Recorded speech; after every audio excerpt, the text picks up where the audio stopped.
Fox 3 Kill Podcast. Hoje vamos de policiamento do espaço aéreo e o Esquadrão Flecha.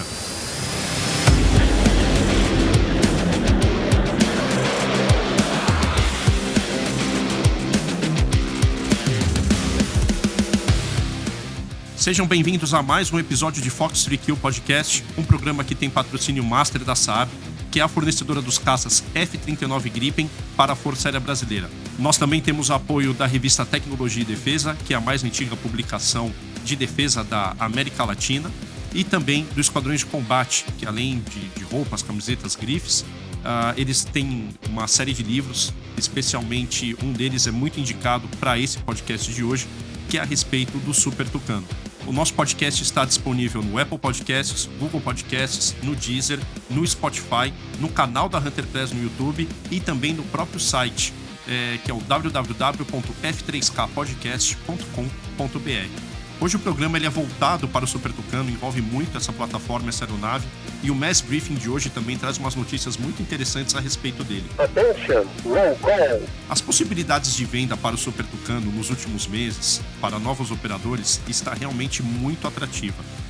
Nós ouvimos aí uns 2 meses atrás o Paraguai se interessando por 6 exemplares dessa aeronave, que serão utilizadas principalmente para missões de policiamento do espaço aéreo, apoio aproximado, ataque ao solo e outras tarefas aí de aviação de caça para esse país que hoje conta apenas com em torno de 4 ou 5 A-27, T-27 Tucano para essa missão. Então os Tucanos, além de realizarem as missões de treinamento para os pilotos naquele país, treinamento avançado, também cumprem missões operacionais.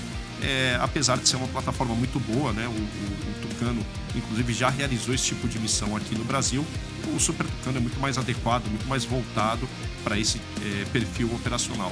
O Paraguai vai virar mais um daqueles países que colocam todas as suas fichas no Super Tucano como o seu caça de primeira linha, né? É um país ali que, com essa aeronave, vai resolver muito dos seus problemas de segurança. Depois do Uruguai, outros países também já manifestaram seu interesse pelo Super Tucano. Na sequência veio aí o próprio Uruguai, com uma possibilidade de compra de 6 aeronaves para utilizar no mesmo perfil operacional que o Paraguai, tendo em vista que eles têm uma demanda de substituição urgente para o A-37 Dragonfly, aquele jato bimotor da Cessna que fez também muito sucesso operacional, especialmente aqui na América Latina e América Central. Na lista aí, na sequência, 2 países da OTAN também têm interesse. E esses 2 países em comum têm a característica de já ter optado pelo KC-390 como um produto para transformar a aviação de transporte tático dos seus países, né? Então, o primeiro país que está manifestando um interesse mais forte nesse sentido é Portugal, que já vem estudando e flertando com o Super Tucano há muito tempo, há alguns anos. Não é uma novidade esse interesse de Portugal pelo Super Tucano. E a outra nação seria a Holanda, que também está de olho no turbohélice fabricado pela Embraer. No caso de Portugal, o número de aeronaves a serem adquiridas ainda é desconhecido, porém, para a Holanda, eles visam substituir o Pilatus PC-7, hoje em serviço lá no país. Então, que são em torno de 12, 13 aeronaves. Se todas essas compras, né, se concretizarem por parte desses 4 países, vai com certeza expandir a linha de produção do Super Tucano por mais alguns anos. Isso vai ser muito importante para a Embraer e ao longo desse tempo vai ser possível que novas capacidades sejam desenvolvidas para esse turbohélice. Lembrando que no caso de Portugal e da Holanda, a versão que eles devem operar é o Super Tucano N, que é voltado para a OTAN. Uma curiosidade é que países membros da OTAN eles utilizam sistemas táticos, como de comunicação, de navegação, que são exclusivos para os membros da aliança. Então, o Super Tucano vai passar por algumas adaptações nesses sistemas para atender a essas demandas aí da aliança da OTAN. Neste episódio, vamos prestar uma homenagem à brasileira de 45 anos de idade, Juliana Turquette, que perdeu a vida agora em julho durante uma missão de combate a incêndio nos Estados Unidos. A Juliana é uma pioneira piloto agrícola aqui no Brasil. Há mais ou menos 5 anos ela se mudou para os Estados Unidos para realizar uma série de cursos voltados para combate a incêndio. Ela estava qualificada no Air Detector 802F, Fireboss, que é dedicado para esse tipo de missão. E ela morreu durante uma manobra em que ela estava captando a água de um lago para, na sequência, executar o combate que estava assolando a Floresta Nacional de Helena, em Montana. O acidente deixou a região ali, o estado, profundamente triste. As pessoas se comoveram com essa notícia e a Juliana foi classificada, inclusive, pelas autoridades locais como uma heroína. Então a gente deixa o nosso Adelphi aqui para a Juliana pelo seu ato de bravura nesse tipo de missão altamente arriscada em que ela acabou perdendo a vida. Attention, roll call. No episódio de hoje vamos entrevistar o tenente-coronel aviador Vilela, que é o comandante do 3º Esquadrão do 3º Grupo de Aviação, o Esquadrão Flecha, que tem sede na base aérea de Campo Grande. O esquadrão foi ativado em 11 de fevereiro de 2004, então, portanto, ele está completando seus 20 anos de história, e ele absorveu ali o pessoal, mecânicos, pilotos e aeronaves que eram oriundas da antiga 2ª Esquadrilha de Ligação e Observação, que tinha recém sido transferida da base aérea de Santa Cruz, no Rio de Janeiro, para Campo Grande, né? Aí ela foi extinta e no seu lugar foi ativado o Esquadrão Flecha. Esse esquadrão, ele é o 3º esquadrão formado ali do 3º Grupo de Aviação. Lembrando que em Boa Vista, Roraima, tem o 1º e o 3º Grupo de Aviação, o Esquadrão Escorpião. Em Porto Velho, Rondônia, tem o 2º Esquadrão, 3º Grupo de Aviação, o Esquadrão Grifo. E para fechar, blindar a fronteira oeste do Brasil, né, que é muito ali estratégica para nós e também muito inóspita, muito difícil de fazer a sua proteção e vigilância, dado as grandes extensões de florestas que ela compreende e também as fronteiras muito delicadas com que ela faz ali com países como, na parte aqui mais ao centro-oeste, Bolívia e Paraguai. Então, esse esquadrão, ele teve a missão ali de manter a vigilância daquele espaço aéreo e garantir um policiamento do espaço aéreo naquela região, especialmente contra voos de narcotraficantes. Acaba que a maior parte dos voos interceptados pela Força Aérea de aeronaves realizando esse tipo de manobra, trazendo esse tipo de material ilícito, é realizado pelo Esquadrão Flecha, justamente pela posição geográfica que ele ocupa ali na região centro-oeste. No episódio 15, nós entrevistamos o comandante do Esquadrão Escorpião e no episódio 20, o comandante do Esquadrão Grifo. E então eles comentaram ali sobre as missões, as várias missões que essas unidades do 3º Grupo de Aviação realizam, que é a especialização do piloto de caça, o ataque ao solo e o apoio aéreo aproximado. E neste episódio, o tenente-coronel aviador Vilela vai comentar justamente sobre a missão de policiamento do espaço aéreo, que é muito particular. O coronel Vilela, ele tem mais de 2.700 horas de voo totais, sendo mais de 2.000 na aviação de caça. Dessas, em torno de 680 no AMX e em torno de 1.600 horas no Super Tucano. E, posteriormente, ele foi para os Estados Unidos, onde atuou como instrutor de voo para o Super Tucano, para formar ali pilotos de nações amigas que escolheram o Super Tucano como uma plataforma de combate. É uma pessoa muito experiente. Coronel Vilela, obrigado por aceitar os convites. Seja bem-vindo aqui ao podcast e Fight Song. Ô, João, eu que agradeço pelo convite. Sempre é um enorme prazer para nós divulgar um pouco das ações da Força Aérea Brasileira, né? Tendo em vista que nosso propósito é servir a sociedade, né? Então, sempre quando a gente tem a oportunidade de falar um pouco sobre as atividades que as nossas unidades realizam, é um grande prazer. E, Vilela, uma curiosidade, o teu ingresso na Força Aérea Brasileira, eu já sei que você é da 2ª turma que voou o Super Tucano lá no Joker, então, turma de 2006, ali a fazer o curso de caça. Mas como é que foi a tua ida para a FAB? O que despertou esse teu interesse? É interessante, né? Eu particularmente não tenho uma história muito romântica, né, de como eu ingressei na Força Aérea. Eu não tenho ninguém da Força Aérea na minha família antes de mim, tirando o meu pai, que fez a escola preparatória, né? Ele é da turma de 73, uma turma do pessoal que já está, inclusive, na reserva. Fez os 3 anos de escola preparatória e acabou não indo para a academia por diversos fatores aí. ele continuou na carreira militar no Corpo de Bombeiros de São Paulo, né, até se aposentar.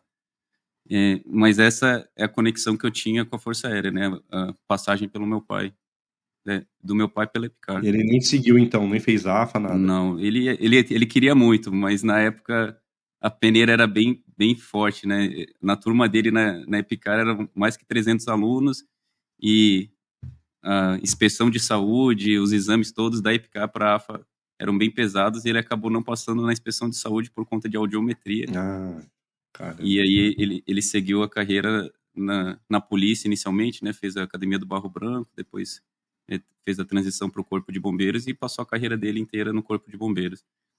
Mas essa era a minha conexão, sempre tive uma conexão com a vida militar, né? Sendo meu pai oficial do Corpo de Bombeiros, mas não com a Força Aérea. Entendi. E uma outra coisa que me chamava atenção também em relação à Força Aérea é que, ouvindo as histórias do meu pai, né, que ele sempre, meu pai também praticava muita atividade física e ele tinha oportunidade de fazer esportes, estudar em em um mesmo local, né? Isso daí era uma das coisas que também me chamava atenção a respeito de poder seguir essa carreira e ir para a escola preparatória, eventualmente ir para a academia. Então não foi exatamente o voo que me chamou essa atenção inicial e desse despertar aí de interesse, eu acabei fazendo prova para Epicar, ingressando em 2001. E aí que tem uma história diferente, né? Porque quando eu ingressei na Epicar, eu já tinha concluído o ensino médio e eu não tinha... mas naquele ano não teve prova direto para ingressar na Academia da Força Aérea. Só tinha prova para ingressar na Epicar. Então eu voltei 3 anos, já tinha concluído o 3º ano do ensino médio e voltei para o 1º ano do ensino médio, em 2001. Porém, enquanto eu estava cursando a escola preparatória, abriu o concurso para entrar direto na AFA. Cursando o 1º ano da escola preparatória, eu fiz o concurso e acabei passando para a AFA. Pô. Então, eu tenho 2 turmas. Eu ingressei na turma que era meu 3º ano na Epicar e fomos juntos para a AFA, né? Em 2002. Que bacana. Valeu a pena fazer mais um ano, não repetir de ano, né? Mas refazer um ano, valeu a pena. Sem dúvida. E aí você já deve ter conversado e ouvido as histórias do PQD, né? Aquele militar que vai direto para a AFA e pula a escola preparatória, né? Eu sou meio PQD. Eu tive a experiência da escola preparatória, mas só do 1º ano da escola preparatória, mas eu achei que foi bem, bem interessante. E aí os PQDs brincam, né, que não é necessário os 3 anos da escola preparatória. E a minha experiência disse que 1 ano foi suficiente para ter aquela experiência da gente sair jovem de casa, encontrar pessoas de todas as regiões do Brasil e viver aquela experiência ainda com um nível de maturidade mais baixo, criar aquele espírito de corpo, amizades e tudo mais que são criados lá na Epicar. Então foi bem interessante esse 1 ano que eu fiz da Epicar e acabou que eu depois ingressei na turma que eram meus veteranos na Epicar, né? A gente tinha um contato não tão próximo, mas eu também conhecia todos que eu acabei ingressando na turma da AFA. É bom que também já aprendeu a questão de hierarquia, a questão de marchar, doutrina. Então você de certa forma, já te deu aquele preparo para aquela quarentena que vocês têm na AFA, né? Não sei se vocês foi teu caso de ter que fazer aquela quarentena, que só o PQD faz, né? Não, na verdade, na minha época na AFA, todos faziam a quarentena. E é o que você falou. A gente já está adaptado à vida militar, né? Quando eu cheguei na academia, apesar de ter sido só um ano, mas é o suficiente para você se adaptar à vida militar. E ajudou bastante. E a quarentena da minha turma da academia foi junto, só que nesse momento eu acabei me juntando com os militares, né? Porque durante a quarentena, nas primeiras semanas, há uma divisão dos civis, dos que chegaram direto na AFA, da vida civil, e dos que vieram da Epicar. E como eu já tinha essa experiência, acabei me juntando com os militares e pulando alguns passos ali que os civis, os que ingressaram da vida civil, tiveram que cumprir. Então na quarentena tem uma divisão ali. Então, todo mundo passa, mas também é dividido. Então quem já tinha alguma experiência já ficava com os militares direto. Entendi. Com certeza, né? Aquela parte de aprender a marchar, fazer todas a ordem unida mais pesada, isso daí a gente já podia passar. Eu já tive a oportunidade, o privilégio de estar na AFA, uma coincidência, né, de estar em visita e ver os alunos ali aprendendo, né, justamente na quarentena. Todo mundo de tênis, calça jeans, camiseta branca para dentro da calça, mas assim, pessoal aprendendo a marchar, a prestar continência. Então, parece que é um negócio simples, né? Um detalhe pequeno, mas não é. Né? Isso é muito importante porque vai dar base, né? Essa quarentena ela dá base para o cadete para os próximos 4 anos, para ele seguir nessa carreira dele. Então é muito importante e dá para notar, né? Pô, todo menino, gente super nova. Alguns são um cara muito de assustado ainda, se adaptando àquilo tudo, aquela nova rotina, aquela nova realidade. Mas eu fico imaginando, né, na pele deles, que deve ser muito gratificante depois no final. Exatamente. E ali, querendo ou não, é um momento que a gente brinca no jargão militar, né, de balançar a roseira e ver quem fica, porque é uma vida, é uma atividade desgastante fisicamente, que você precisa realmente ter um nível de motivação um pouco mais alto. E no momento da quarentena, as atividades, as tarefas que a gente é cobrado a fazer, realmente fazem aqueles que entraram só para ver como é que é e não tinham tanta vontade a desistir. Então, aqueles que ficam realmente são os que têm a vocação militar, né? Porque é uma atividade que requer vocação, né? Não é só um emprego, né? É uma atividade realmente que requer uma certa vocação. Tem que ter uma entrega, né? Assim, não dá pra falar, tô aqui só para ganhar dinheiro, tô aqui só para testar, né? Porque realmente Não. o negócio é diferente, é diferente mesmo. Esse filtro é feito logo no início, né? Então, é uma oportunidade de filtrar aqueles que estão ali, mas não tem muita certeza. Pô, legal, Vilela. E, pessoal, vocês já sabem, né, existem 3 esquadrões ali que nós chamamos de fronteira, do chamado terceiro grupo de aviação, que é Boa Vista, o primeiro do terceiro, Porto Velho, o segundo do terceiro, e Campo Grande, o terceiro do terceiro. A missão dos 3, ela é a mesma, né? Eles desempenham as mesmas funções, têm as mesmas doutrinas, utilizam os mesmos aviões, o que muda praticamente é a localidade. Mas quando a gente fala que o que muda praticamente a localidade, acaba mudando muita coisa. A própria realidade do voo em si, né, que você tem 2 unidades ali que basicamente estão numa área de Amazônia, numa área em que você tem grandes diferenças em meteorologia, não tem tantas alternativas para o pouso, e ao mesmo tempo também realidades diferentes quanto ao emprego operacional, que eu digo real, assim, né, o dia a dia. Cada um acaba tendo as suas particularidades pela localização, pela posição em que está, e isso acaba trazendo uma diferença. O Esquadrão Flecha, por estar ali próximo à fronteira da Bolívia, Paraguai, é um esquadrão que ele é mais demandado na parte de interceptação de aeronaves em voos, fazendo o voo ilícito. É um trabalho de inteligência muito grande,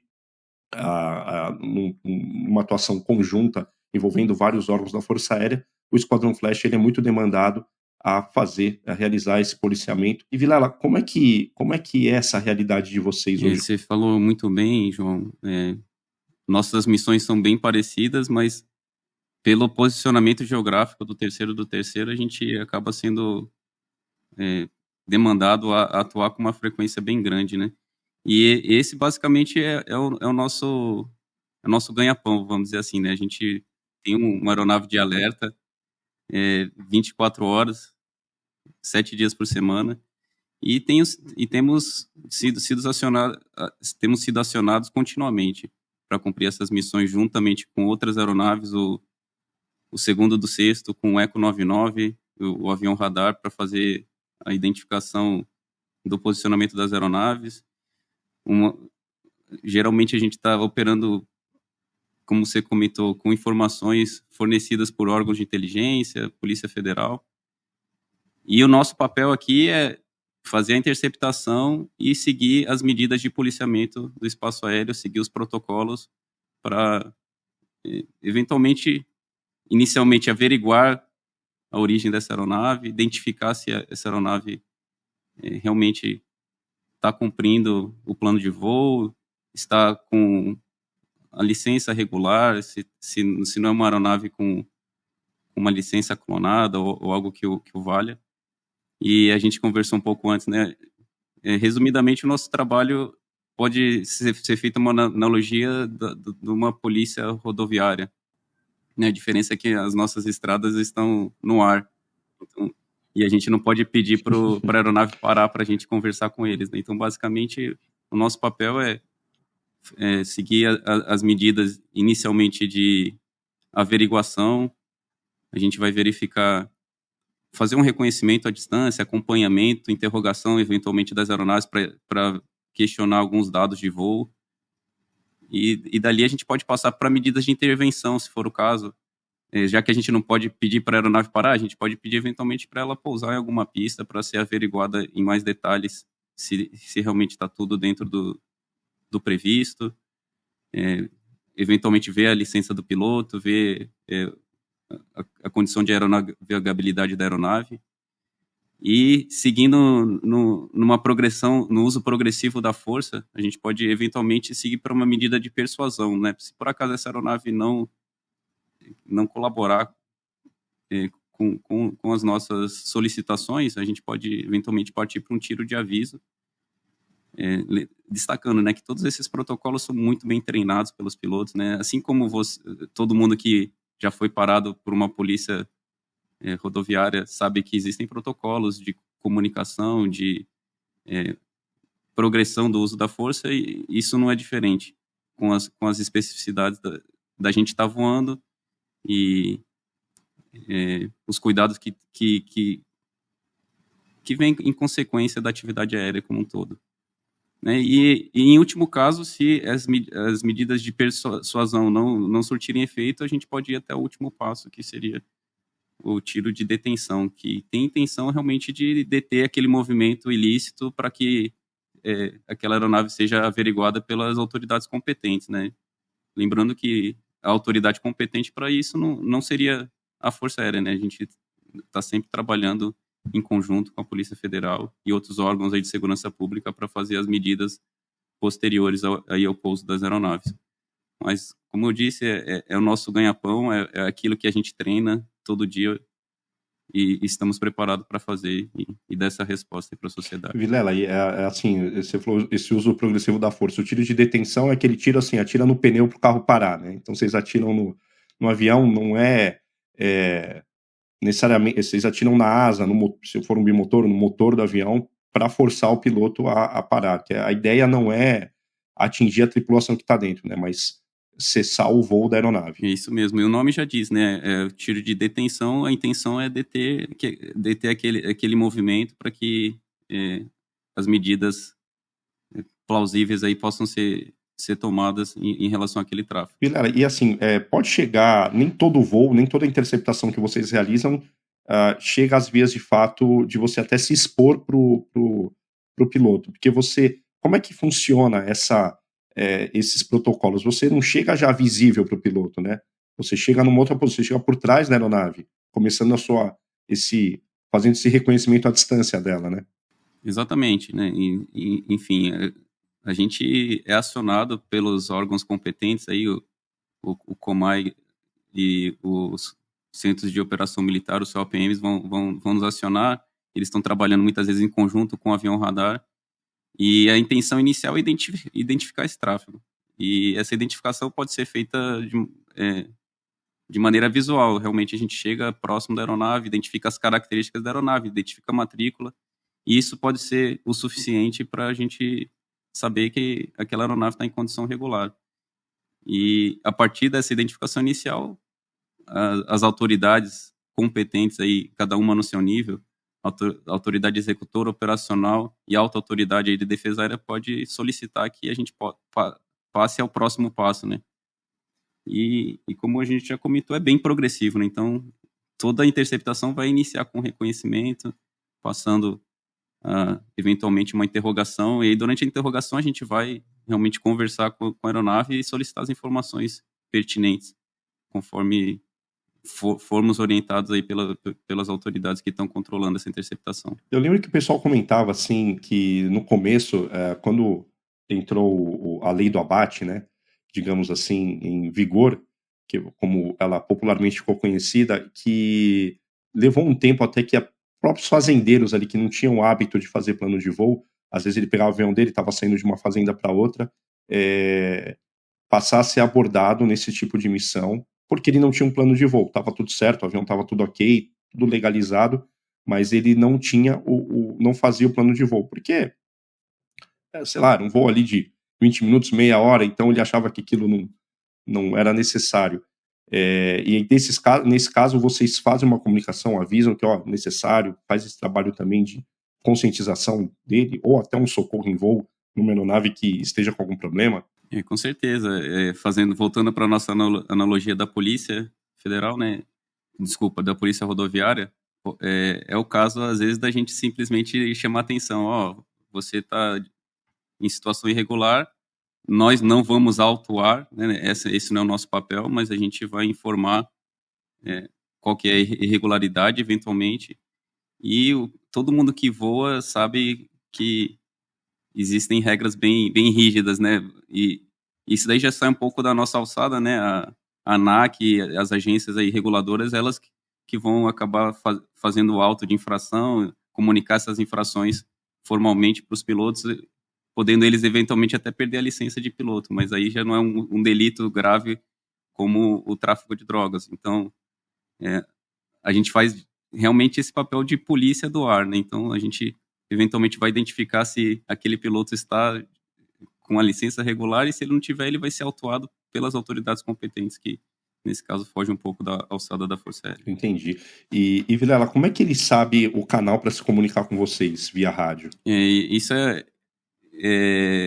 para quem não é piloto pode ser, pô, como é que ele vai saber? Mas quem é piloto sabe que tem que, assim que visualizar uma aeronave de interceptação, deve se comunicar no canal de emergência 1215.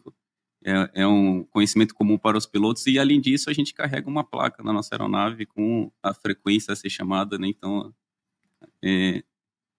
vamos dizer assim, não tem desculpa, né? Se o piloto sabe ler, ele vai ver a frequência que ele deve sintonizar para poder se comunicar com a gente. Pô, interessante. Vilela, e essa prontidão de vocês nas 24 horas do dia, assim que toca a sirene, o tempo de reação de vocês, quanto tempo vocês já tem que estar decolando, assim, rolando na pista para decolagem? Esse tempo ele vai variar um pouco, né, dependendo do tipo de aeronave, estado de alerta, mas eu diria que entre 5 e 10 minutos o piloto já vai estar voando do momento que ele é acionado. Então, como você comentou, toca uma sirene e o piloto está aqui em prontidão, preparado, já a aeronave já está preparada, então ele decola entre 5 e 10 minutos para iniciar essa interceptação. Já está armada ali, abastecida, não tem que fazer nada, é só entrar e voar. Afirmativo. Só não é tão simples como ligar um carro, né? Mas a gente está adestrado e está treinado para chegar e fazer os procedimentos de partida o mais rápido possível. E, assim, acho que é interessante salientar, né, que não é só um piloto de alerta, né? Existe uma equipe de alerta. Né? Então, existe um responsável pelo armamento, um mecânico responsável pela aeronave, e todos estão nessa prontidão. Então, no momento que toca a sirene, todos vão se direcionar para a aeronave para dar o suporte necessário para essa partida aí do piloto. E, além disso, existe um oficial que está de prontidão para fazer esse acionamento também. É um sistema complexo, uma equipe que está de prontidão 24 horas por dia para fazer esse acionamento. E isso só falando de nível esquadrão, né? Porque se a gente for pensar no nível maior, tem todo o COMAI ali pronto ali para... Com certeza. Para realizar toda a coordenação, né? Porque ele decolou, ele já passa para a responsabilidade do COMAI, né? Já é uma outra esfera, né? Tem uma equipe de controladores, tem supervisão dessa equipe de controladores, tem as autoridades que estão supervisionando a partir do COMAI. Enfim, é uma equipe grande que está dedicada para dar essa resposta rápida para qualquer ilícito, qualquer tráfego irregular que esteja voando no nosso espaço aéreo. E não são poucos, né? Eu posso comentar que esse ano já tivemos mais de 50 acionamentos do alerta. Nem todos os acionamentos culminam com uma apreensão, mas a mensagem é que, assim, mesmo, a gente, quando decola, a gente não sabe qual que vai ser o resultado da missão, né? Então a gente está sempre em prontidão para dar essa resposta rápida, independente do tráfego que vai ser interceptado. Nem toda missão vai culminar com uma interceptação de uma aeronave ilícita, mas os pilotos estão preparados e no momento que eles decolam para voar em cenários do mais simples até o mais complexo. E desses 50 acionamentos, a maioria deles foram para averiguação de dados. Como você comentou, muitas vezes algumas aeronaves decolam sem um plano de voos e não conseguem se comunicar com os órgãos de tráfego aéreo no momento que deveriam, e a gente está aqui para fazer essas interceptações e verificações. Aí você comentou um pouco também sobre a missão de socorro em voo, né? O alerta, além de estar disponível para fazer essas interceptações de tráfegos ilícitos, ele também pode ser aplicado para prestar socorro a alguma aeronave que tenha perdido comunicação rádio ou que esteja passando por algum problema, como, por exemplo, perda de algum instrumento em voo. Então, a aeronave de alerta ela pode ser aplicada para essa finalidade também. Entendi. Vilela, dessas interceptações, somente esse ano, 50, quanto que resultou em apreensões? Você tem esse número? Eu posso te dizer, assim, das informações assim, que a gente pode compartilhar, que nos últimos 2 anos já foram mais que 2.500 quilos de drogas apreendidas decorrentes de ações de aeronaves A-29 nas diversas localidades aí do Brasil, né? Então, o nosso papel principal é fazer a interceptação e seguir as nossas medidas de policiamento para eventualmente fazer essa aeronave pousar. E a parte da apreensão é um papel que a gente é uma consequência da atuação dos órgãos de segurança pública que vão trabalhar depois que essa aeronave estiver no solo. Mas as informações aí que chegam para a gente indicam que nos últimos 2 anos, e isso daí, historicamente, a gente pode até dizer que é uma média que tem acontecido aí por volta de 2 toneladas a 2,5 toneladas de apreensões. Isso só aí pelo esquadrão ou pelos 3 esquadrões? Pelos 3 esquadrões. Esse número aí dos últimos 2 anos, os 3 esquadrões, com aquela ressalva que você comentou, né? Aqui acaba tendo um volume maior de tráfegos dessa natureza, até devido à proximidade com a região sudeste, a proximidade maior com rotas de escoamento de drogas e tudo mais. Então, mas é uma atuação conjunta. Muitas vezes os outros esquadrões também vêm apoiar aqui nessa região devido a esse grande volume, né? Então, aeronaves do primeiro, segundo e terceiro também se deslocam para a região centro-oeste. Às vezes a gente se desloca para a região sul também para poder aumentar essa cobertura e o raio de ação das aeronaves para prestar essas missões. Eu fiz uma pesquisa aqui. A maior parte dessas apreensões, quando a gente vê nas notícias divulgadas pela FAB e pelos órgãos de imprensa, trata-se de pasta base de cocaína. 1 quilo de pasta base de cocaína, que é aquela cocaína que eles vão, a partir dela, multiplicar. Digamos assim, é o produto concentrado, né? E aí eles vão diluir aquele produto para transformar, para multiplicar aquela quantidade. Então, 1 quilo de pasta base de cocaína custa R$120 mil, a média aí no mercado. Então, é um volume de apreensão, assim, além do volume ser grande, né? Acaba causando um prejuízo muito grande. A gente não deixa essa droga entrar, ela não vai se multiplicar, né? E a gente sabe que isso está causando um impacto muito grande aí, financeiro, para os traficantes, para quem pratica a atividade ilícita, ilegal, criminosa. Então realmente um volume muito expressivo. E, Vilela, uma curiosidade, né? Então, você falou assim, o Super Tucano aí, vocês não ficam só em sede, também operam de outros lugares. Eu não sei se a Operação Ostium ainda está ativada, que ela ficou permanente aí por muito tempo, não sei se ela continua, mas quando vocês precisam ir por outra localidade, o Super Tucano, como é que ele é um avião para esse tipo de missão, de policiamento de espaço aéreo? Ele é um avião que é mais prático, assim, em termos de baixa necessidade de equipamento de solo, disponibilidade, É uma aeronave que tem uma boa característica para esse perfil de missão? Sem dúvida, João. Eu até acompanhei aqui, alguns podcasts aí que você já fez com outros oficiais da Força Aérea que participaram da criação dos requisitos do Super Tucano, né?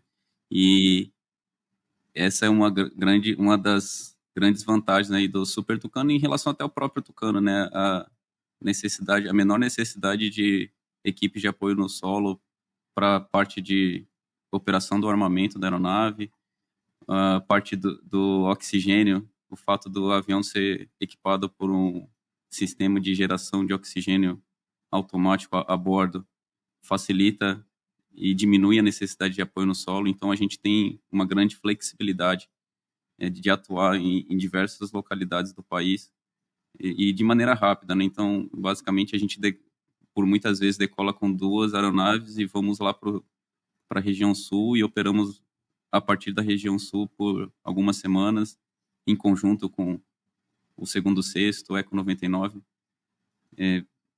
utilizando informações que a gente teria de movimentações naquela região para fazer essas interceptações. E realmente o A-29, para esse tipo de missão, eu diria que é uma aeronave que foi projetada e atende muito bem a demanda das missões de interceptação.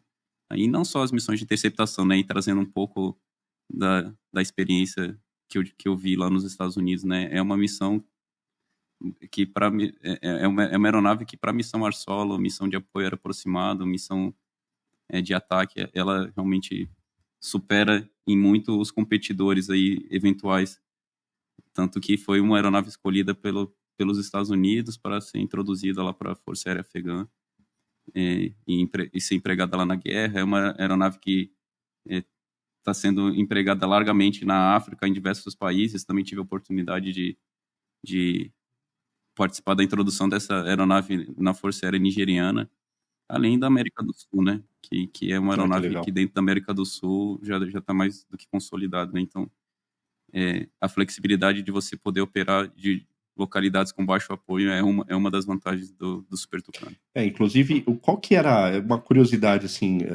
qual o tipo de piloto que você, tipo de piloto que, assim, qual a experiência que você teve com outros pilotos americanos, né? O que eles tinham voado e qual era o retorno que eles davam em relação ao A-29? É algo que eles gostavam, uma aeronave que eles também têm essa mesma impressão que você? Sem dúvida, né? Assim, eu tive a grata oportunidade, né, de conviver com pilotos de diversas plataformas, né? Eu até anotei aqui para ter certeza que eu não ia esquecer de todos, né?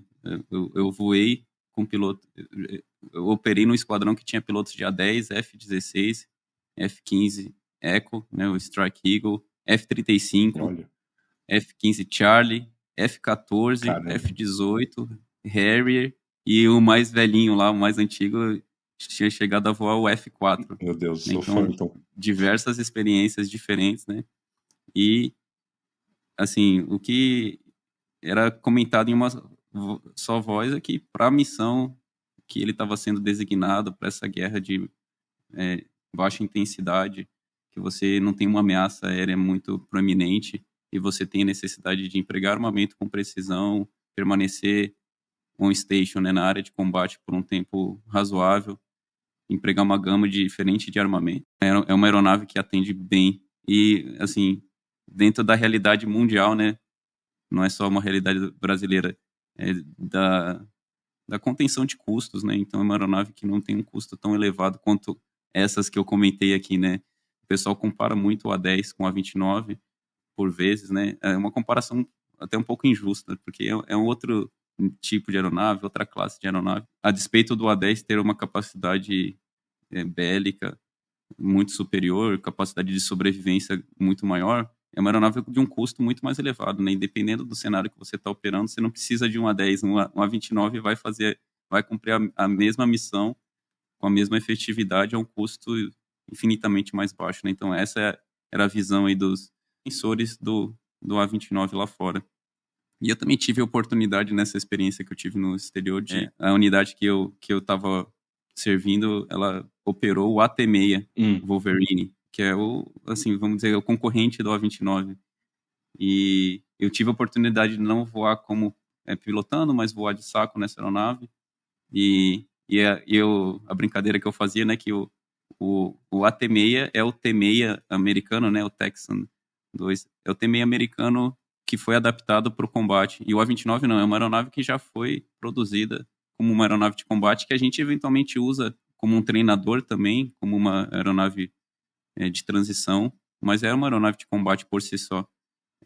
Dentro desse cenário específico dela, é uma aeronave bastante capaz. Né? Já o AT-6 era uma aeronave de treinamento, dá para a gente dizer que é como a gente fazia com o AT-27, guardando as devidas proporções, né? O T-27 é um treinador. Você conhece bem aí do T-27, né? Sei que você já pesquisou bastante sobre essa aeronave. Ele é um treinador que a gente adaptou eventualmente para fazer missões de combate, mas o A-29 ele já foi desenvolvido com essa veia do combate. E muitas coisas nela foram pensadas para fazer essas missões operacionais, que seja do policiamento do espaço aéreo ou as missões ar-solo. E aproveitando muito do que isso aí que você fala é uma coisa que eu digo muito, né? Que o Texan 2, o T-6, ele é um avião de treinamento adaptado para o ataque, assim como o Tucano foi. E o Super Tucano não. Eu digo que a semelhança do Tucano com o Super Tucano é o nome. Um é Tucano, o outro é Super Tucano. E eles são muito parecidos do nariz para frente. Do nariz para trás são aviões completamente diferentes. E eu até acredito que muita coisa do A-29, né? Muito das características dele veio justamente da experiência operacional dos pilotos na segunda elo, aí depois ali no início dos anos 90, dos esquadrões ali em Boa Vista e Porto Velho. Então, da experiência adquirida desses pilotos, fez um requisito e a Embraer soube muito bem desenvolver essa plataforma que é maravilhosa, aí já passou de, se não me engano, 250 exemplares encomendados, ainda em produção. A gente ouve ainda interesse de outras nações, né, em relação agora a Portugal, voltou a ser uma notícia quente. É um avião que ainda tem muito espaço, né? Eu tenho contato com um comandante lá da Mauritânia, de esquadrão de Super Tucano, e ele disse que com 2 aviões eles faziam uma guerra muito grande ali, né? Eles conseguiam manter um apoio aproximado para a Força Especial da Mauritânia enorme. Eles são muito gratos pelo Super Tucano, justamente pela essa flexibilidade operacional que ele dá, né? Então, era operação com óculos de visão noturna, o pessoal ali, a tropa especial designando o alvo até com um apontador laser, e aí eles realizando os ataques, seja com bomba, foguete ou o tiro de metralhadora. E aí, Vilela, uma curiosidade, os esquadrões do terceiro grupo, eles têm os 2 A-29, né, o monoposto e o biposto. Para a missão de interceptação, existe uma preferência ou não necessariamente? Vou dar a resposta que todo piloto gosta de dar para esse tipo de pergunta, depende. Mas, brincadeiras à parte, vai depender muito do cenário que a gente está sendo engajado, né? Ambas aeronaves têm vantagens e desvantagens, né? O fato da gente utilizar a aeronave monoposto, a gente vai ter uma autonomia um pouco maior, então vai permitir que a gente permaneça na ação por mais tempo. Ao passo que a aeronave biposto, quando eu coloco os 2 pilotos, vai permitir que missões mais complexas haja um apoio mútuo ali entre os 2 pilotos, coordenações, eventualmente missões que é necessário o uso do sensor FLIR, que aí eu vou ter que estar na aeronave biposto e ter o operador do FLIR na nacelle traseira. Mas, como regra geral, a gente geralmente está com aeronave monoposto nos alertas para permitir que a gente mantenha um raio de ação maior. Deixa eu fazer um parênteses aqui, João. Uhum. A gente acabou de ter o alerta acionado aqui. Tocou a sirene, vocês não vão ouvir, mas eu estou aqui no esquadrão e o alerta foi acionado agora. Estamos aqui, sexta-feira, 7h45 da manhã, horário de Campo Grande, e o alerta acabou de ser acionado. Um parênteses aí que eu vou fazer, que é o primeiro serviço de alerta desse piloto aqui, que a gente acabou de formar, um piloto de alerta. Ele chegou esse ano, fez a formação e esse está sendo o primeiro serviço dele. Pô, que legal. Uma curiosidade, então ele já é declarado operacional para fazer a defesa aérea já no primeiro ano. Já. É rápido assim o processo, esse processo para eles? Vai depender de quem você perguntar. Se você perguntar para eles não vão achar que é rápido. Porque é bastante instrução, né? É um programa extenso de instrução, mas começa assim que eles se apresentam aqui, a gente começa... ele tem que estar certificado com pro voo por instrumento, porque quando ele está voando de alerta, ele pode pousar em qualquer localidade, com meteorologia boa ou com meteorologia ruim, né? Então ele tem que estar certificado para voar instrumento.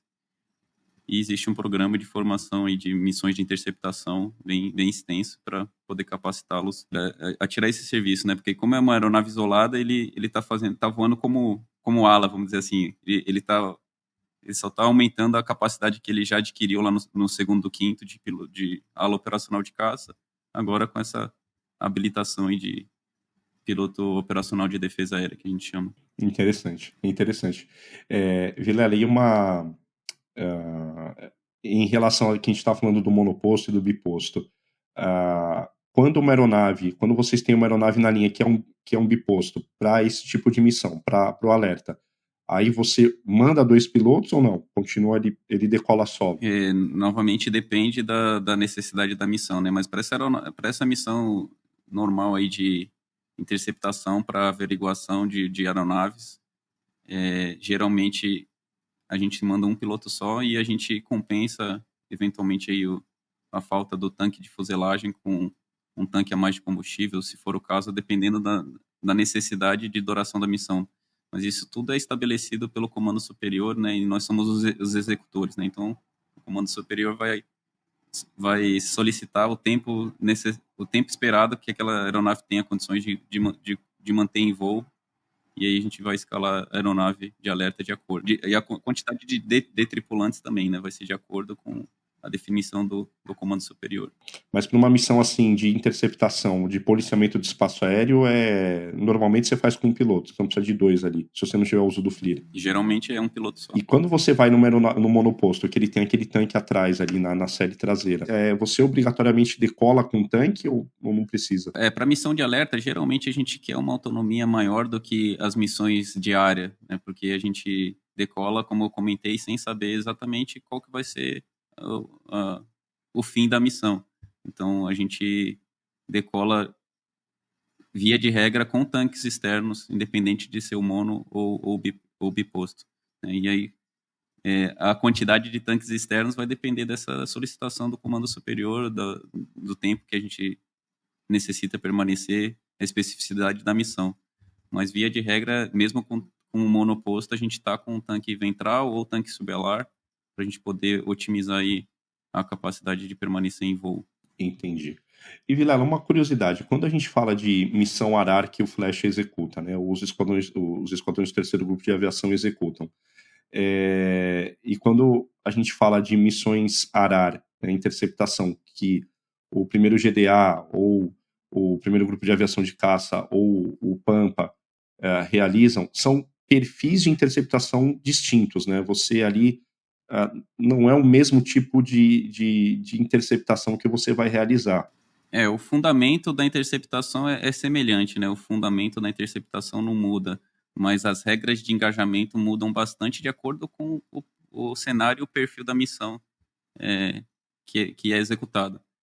Essas unidades que você comentou, eles também têm o viés do policiamento do espaço aéreo.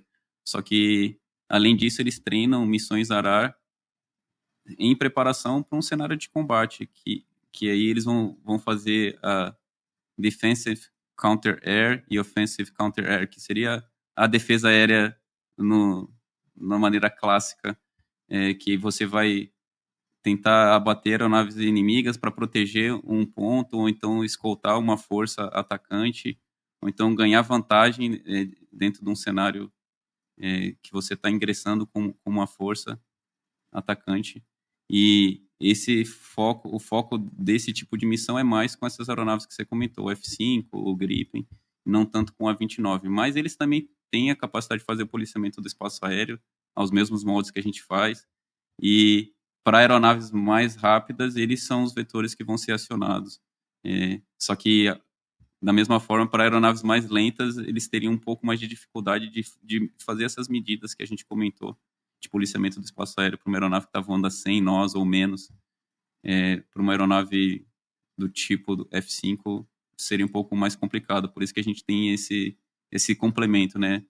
Dentro de um cenário de aeronaves mais lentas, o A-29 vai atuar, aeronaves mais rápidas, o F-5 e o Gripen vão atuar, mas dentro de um cenário de preparação para uma situação de conflito, a defesa aérea, de uma maneira mais clássica, ela vai ser conduzida pelas aeronaves F-5, Gripen, dentro de regras de engajamento muito menos engessadas do que a gente tem para as missões de policiamento do espaço aéreo. Então, da mesma forma, uma missão dessa vai existir um protocolo de identificação, mas esse protocolo vai ser muito menos rígido do que o que é hoje. Esse protocolo, basicamente, para auxiliar as aeronaves a evitar um fratricídio, né? Porque quando você está fazendo um combate a grandes distâncias, você precisa necessariamente identificar se a aeronave que você está engajando é seu amigo ou não, né? Então existem uma série de protocolos, mas esse é o foco dessas plataformas que você comentou.